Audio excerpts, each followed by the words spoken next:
Hello children, so today we are going to start chapter 3 from the book Hornbill, that is Discovering Tut, the saga continues by A.R. Williams. As the name suggests, you can see the name Tut. Tut यहाँ पे एक king, एक राजा का नाम है and the saga continues. Saga का मतलब होता है एक बहुत लंबी कहानी. इसका मतलब we are going to study a long story behind King Tut. King Tut के पीछे क्या हिस्ट्री है और क्या कहानी है और क्यों उसको सागा बोला गया है, ये सब हम इस कहानी में पढ़ेंगे. Basically this story has two parts, history of king Tut and the scientific discoveries और the facts. History of king Tut में किंग टट बिकेम किंग और pharaoh at the age of 11 years. सिर्फ 11 साल की उम्र में किंग टट को राजा की गद्दी पे बैठाया गया था. यहाँ पे फेरो, इजिप्ट में राजा को क्या बोलते हैं? फेरो. ऑल्सो कॉल्ड तुतुनखामुन और तुतुनखातेन. किंग टट ने अपने दो नाम रखे, तुतुनखामुन एंड तुतुनखातेन. और आप यहाँ पे देख सकते हैं कि दोनों ही नाम ऑलमोस्ट सेम है, बस लास्ट का कुछ लेटर्स इसमें चेंज हैं. आमुन एंड आतेन. यहाँ पे भी एक मीनिंग है इनका. Amun means Egyptian god of sun and air and Aten means disk of the sun. यहाँ पे जैसे हमारे इंडिया में बहुत सारे रिलीजन्स हैं, धर्म है, गॉड के नाम अलग अलग है, वैसे ही इजिप्ट में भी आमुन और आतेन दोनों ही गॉड के नेम्स हैं. और क्योंकि टट इन दोनों के फॉलोअर्स थे, वर्शिपर थे, तभी उन्होंने अपना नाम तुतुनखामुन और तुतुनखातेन रखा. Now pharaoh, as I told you, it is the Egyptian word for king. Born on 1341 BC and died on 1321 BC. उनकी this is the age group of Tutun and this is in 1341 BC to 1321 BC. Ruled for 9 years. 9 सालों तक उन्होंने राज किया था. Died unexpectedly. As I told you, he died in a very young age. और बहुत ही unexpected उनकी death थी. बहुत रहस्यमयी उनकी डेथ थी. किस तरह से वह उनकी मृत्यु हुई थी. कई लोग बोलते थे कि उनकी साधारण मृत्यु नहीं थी, वह एक असाधारण मृत्यु थी, या हम बोल सकते हैं मर्डर किया गया था. So at the age of 20 he died and he ruled for 11 years.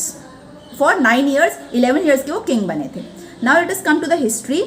Amenhotep III, a powerful pharaoh. यहाँ पे Amenhotep III एक राजा का नाम है जो कि किंग टट के ही वंशज थे और उनसे पहले उन्होंने राज किया था और माना जाता है कि वो फादर या ग्रैंडफादर रहे होंगे किंग टट के. Ruled for 4 decades. As I told you, he was a very powerful pharaoh और उन्होंने कम से कम 40 सालों के लिए इजिप्ट पे राज किया था. At climax of 18 dynasties golden age. और उनके राज को, उनके राजवंश को बहुत ही अच्छा स्वर्णिम युग माना जाता था इजिप्ट में. एंड डायनेस्टी यहाँ पे बोला गया है राजवंश को. तो उन्होंने 40 सालों तक स्वर्णिम जो एज है, गोल्डन एज है, उसमें राज किया था Amenhotep III ने. Strange period of ancient history. और उनकी मृत्यु के बाद Amenhotep IV राज में आए, लेकिन वह बहुत ही अजीब सा उनका it is very strange successor of Amenhotep. Worship of Aten the sun of disc. वह बहुत ही ज़्यादा मानते थे एटेन को. Name change to Akhenaten. Capital shifted from Thebes to Akhetaten. और उन्होंने क्या किया, अपनी कैपिटल को, इजिप्ट की कैपिटल को शिफ्ट कर लिया थेबिस से आखेनटाटन में. और बहुत ज़्यादा वर्शिप करते थे वो एटेन गॉड की. Attack God Amun. और इसके खिलाफ, एटेन को तो बहुत ज़्यादा मानते थे, लेकिन अमुन के खिलाफ वो बहुत ज़्यादा उन्होंने अटैक किए और उनके मंदिर तोड़ दिए, उनकी जो वर्शिप करते थे उन लोगों को मार दिया था. And it was considered a horrible time in the dynasty. और उनके वंश का बहुत ही हॉरिबल, बहुत ही भयानक टाइम था जब Amenhotep IV ने राज किया.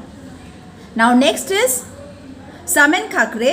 समेन खाकरे बहुत ही शॉर्ट पीरियड के लिए आए थे और इनका जिक्र हिस्ट्री में होता भी नहीं है जितना Amenhotep III और Amenhotep IV का होता है. And after that young Tutankhaten took throne. Throne यहाँ पे राजगद्दी को बोला गया है. तो उनके पास सक्सेसर, उनके वंशज कौन आ गए? King Tut. Change name to Tutankhamun. और उन्होंने अपना नाम टट से क्या रख लिया? तुतुनखामुन, क्योंकि वह अमुन गॉड के बहुत ज़्यादा वर्शिपर थे. Meaning of living image of the God Amun. यहाँ पे मैंने आपको बताया था अमुन एक गॉड का नाम है. Started the revival of old veg. और जिस तरह से मैंने आपको बताया था Amenhotep IV ने वर्शिप करने वालों को, अमुन की वर्शिप करने वालों को मार दिया था, वहाँ पे अटैक किया था, उनके गॉड के टेम्पल सारे बंद कर दिए थे. लेकिन जब तुतुनखातुन आए थे वहाँ पे उन्होंने वो सब दोबारा से शुरू किया. अपना नाम भी तुतुनआमुन और तुतुनखातेन रखा. Egyptian believe to mummify the dead king. और उनकी मृत्यु जो हुई थी after 9 years of ruling, 11 years में वो राजा बने थे और 20 ईयर्स में उनकी मृत्यु हो गई थी। और यहाँ पे एक वर्ड यूज़ किया गया ममीफाई। ममीफाई का मतलब होता है कि इजिप्ट में राजा को मरने के बाद भी उनको संग्रह करने के लिए, उनको प्रिजर्व करने के लिए, उनकी बॉडी को कुछ हो ना जाए, उनको लेप लगा के, रासायनिक लेप लगा के उनकी मम्मी बनाई जाती थी और उनको दफनाया जाता था। So investigation 1922 by Howard Carter. This is very important children. यहाँ पे एक आर्कियोलॉजिस्ट का नाम आया है, Howard Carter, a British archaeologist. अब आर्कियोलॉजिस्ट क्या होते हैं? Archaeologists are the scientist who investigate और who examine the human bodies after death और उनके बारे में काफ़ी सारी मिस्ट्रीज या डिस्कवरीज करते हैं। 26 फीट डाउन इन अ डूम, और डूम यहाँ बोला गया है बहुत बड़ा सा एक कमरा था बोल सकते हैं, और 26 फीट गहरा था जहाँ पे मम्मी को रखा गया था, टट की मम्मी को। Found everyday things in the grave, और बहुत अजीब सी बात उन्होंने हॉवर्ड कार्टर ने पता करी कि उसमें 26 फीट अंदर जो एक बहुत गहरा कमरा था, एक डूम था, उसमें रोज़मर्रा की हर चीज़, ग्रेव यहाँ पे कब्र को बोला गया है, तट की कब्र में रोज़मर्रा की हर चीज़ को रखा गया था। Board games, bronze razor, cases of food, cases of wine, ये सब चीज़ें, रोज़मर्रा की चीज़ें, वाइन हो गया और उनके बोर्ड गेम्स हो गया, ये अलग अलग चीज़ें राजा के साथ रखी गई थी। Because Egyptian they believe in after life. उनका मानना था कि अगर उनका राजा मृत्यु के बाद दोबारा से जन्म लेगा तो इन सब चीज़ों की ज़रूरत उसको पड़ेगी और मृत्यु के समय ये सब चीज़ें उसके साथ रहनी चाहिए। बरियल इन मार्च और अप्रैल, और उनकी कब्र को देख के हॉवर्ड कार्टर ने कंक्लूड किया कि उनका बरियल कब हुआ होगा, मार्च या अप्रैल में। उनकी कब्र कब बनाई होगी, मार्च या अप्रैल के महीने में। रीजन क्या था?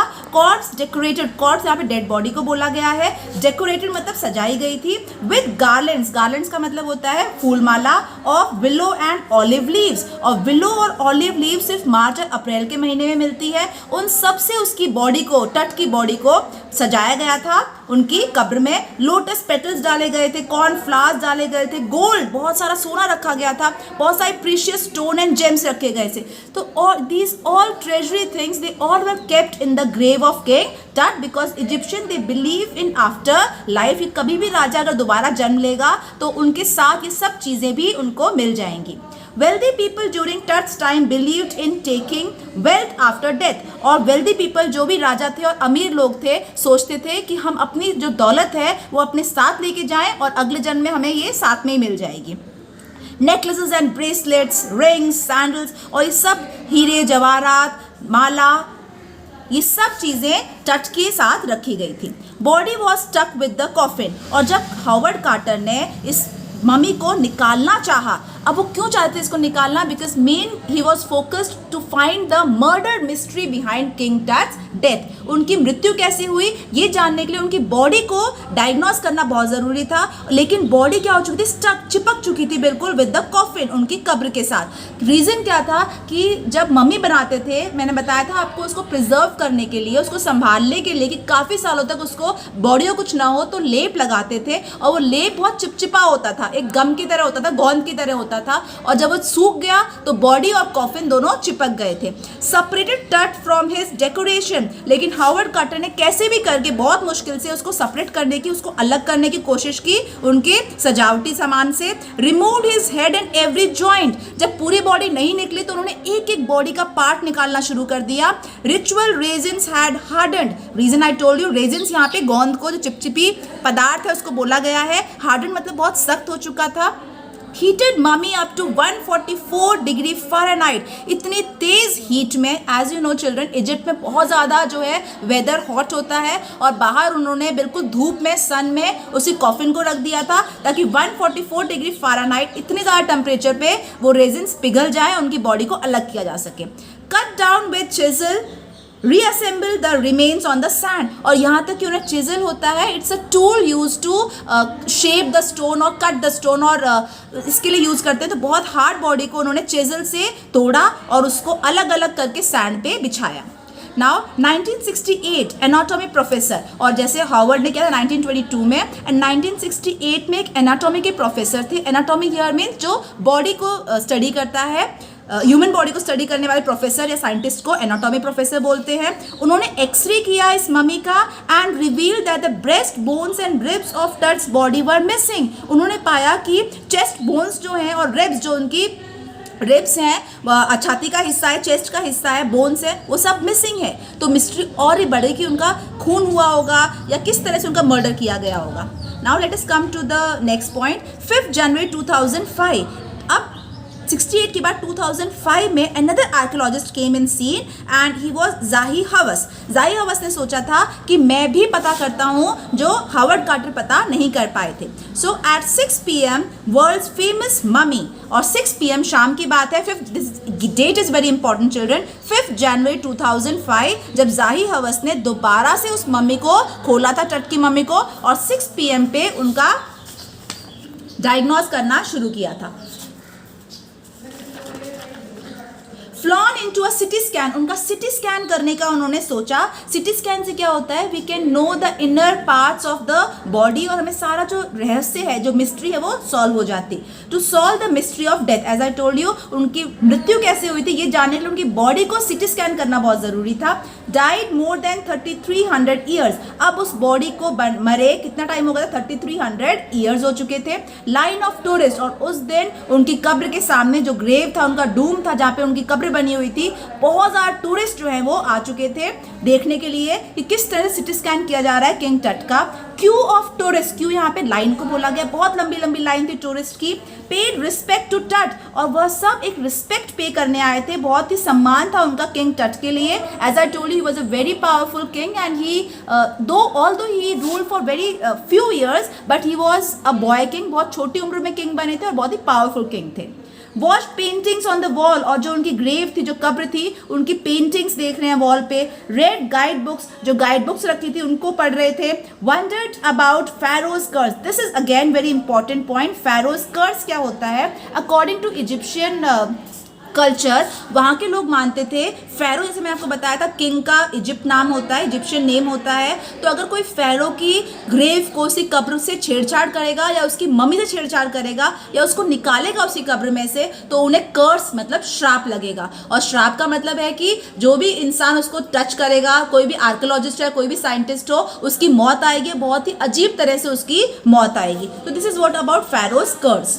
थॉट अबाउट अनटाइमली डेथ, और उनके बारे में अगेन अनटाइमली होता है कि असमय, किसकी असमय डेथ हुई थी, किंग टट की। Now comes to CT scan, जो सिटी स्कैन होने वाला था 5 जनवरी 2005 को। Scan Tut from head to toe, और सिटी स्कैन की मशीन लाई गई वहाँ पे, उन्होंने उसको हेड से ऊपर से लेके टो तक, नीचे तक पूरा स्कैन किया। होल बॉडी वॉज रिकॉर्डेड, उनकी पूरी बॉडी का स्कैन किया गया। मेड 1700 डिजिटल एक्सरे इमेजेस, और 1700 डिजिटल एक्सरे इमेजेस निकाली गई। फैरोज कर्स, मैंने आपको बता दिया था फैरोज कर्स क्या था, और इसको सच मानते हुए देखो वेदर चेंज हो गया उस शाम 6 बजे। स्ट्रॉन्ग विंड्स, अचानक से तेज हवाएं चलने लग गई। घोस्टली डस्ट डेविल्स, बहुत धूल मिट्टी आने लग गई।